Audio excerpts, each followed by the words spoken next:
I'm trying to get my hand up on a situation. Together we get heated like I'm hugging Satan. Lots of witty one-liners ahead of us. The man's stage name is IDK. Opens up the opportunity gate, the sheep pen, for clever music reviewer quips to kind of skill crane out of there. Let's go with IDK stands for where this album belongs, in the compost. I do enjoy a bit of dastardly venom every once in a while, but my first impression of IDK was last year, during a fake Trippy Red freestyle where he had a flaming tantrum over not being selected as a XXL freshman, before swiveling around in the middle of the song and pretending he didn't care and was above it anyways. So which one is it then? I imagine IDK does have a fair bit of wits about him, but much like the copious flaw in many conscious-headed rappers, the observations end up being tepidly shallow. Still, if you're the heady kind of person to step into this eerie battleground of religious discourse, you must have a lot to say. It did occur to me that not many actually step foot into this topic and find the nuances, especially when it comes to an African-American perspective. Lots of very vital and intriguing and productive insight you can draw from there, but of course, IDK doesn't quite reach that threshold. He was close though.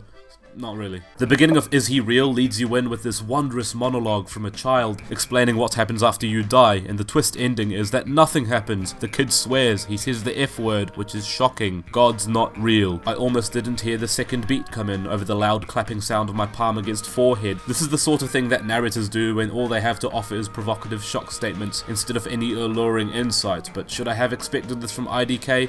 I don't know. There, yeah. IDK's observations are shallow, and at times they even approach Hobson levels of self-convinced faux intellect, and probably the same level of shaky hooks while we're at it. Either IDK is yarning about his hood upbringing without connecting it to the umbrella subject, or he's rounding off 16-year-old atheist redditor talking points that don't feasibly challenge either the existence of a higher being, or the organized religion on earth that honors him in very odd and morally decrepit ways. There are things you can say, but pointing out the fossil contradiction and reminding us that religious fights on earth are bad isn't offering insight, it's just telling us things we already know. We learnt this from the Sam Harris fanatic classmate in social studies that wouldn't shut the fuck up. Not only are these observations surface level, he'll cloud them with the worst punchlines I've heard all year. You can call me lacking in a sense of humour, I know the songs are meant to double as bangers, but how serious can I take you when you liken the earth's movement to a fidget spinner? At one point he references the biblical sins, where masturbation is supposedly seen as much of a sin as murder, which is not only a fairly uncharitable interpretation that helps nobody really reckon with the subject, other than corny internet points and a retweet from Mr. Epsilon, but he also finishes it off, handjobs it if you will, with the horrendous joke that the amount of times he milked his shit he'd be considered serial. First off, I don't care if the song is actually about early age porn addiction. How serious do you expect me to take your verse if you're dropping jokes about smashing your meat dragon to Lexi Bell? The track exists for that punchline before simply name dropping the issue and then giving us two utterly pointless verses from Pusha T and Jid. I know the album was inspired by how a large scope of religious dogma and debate is founded on hot air, but it doesn't mean the music needs to be too. I imagine I wouldn't be as annoyed if the concept was handled any better. The song alone had a nice melody, and half the time IDK isn't matched by bad beats. IDK has personal stories to tell that fuel his confliction that God and suffering shouldn't coexist. It takes strength to open up about that on a record, but IDK's observations are either too surface level or misled. Personal stories are actually the crux of empathetically leading us into your point, as opposed to just wasting time rebutting the teachings from the local priest. Yes, we reach the ever ambiguous question of where's God at the very end, and ultimately we as human beings don't actually have any real capacity to ponder upon the prospect of a higher being, let alone debate it. At least this is the conclusion that we can draw from the final track, before an embarrassing dialogue clip of two faded blokes trying to describe the colour red. Anyways, the lack of focus or substance beforehand, aside from lazily pinky touching upon random scripture references, gives me the feeling of having reached a disappointingly open ending I don't think I've earned. If I've been given a substance-less ending after a substanceless story, all I've got in the end is still no substance. IDK is floating in an agnostic abyss of no actual insight to land upon, so he draws upon random song topics out of a hat, in an attempt to pad out a concept album that has no real business being one in the first place.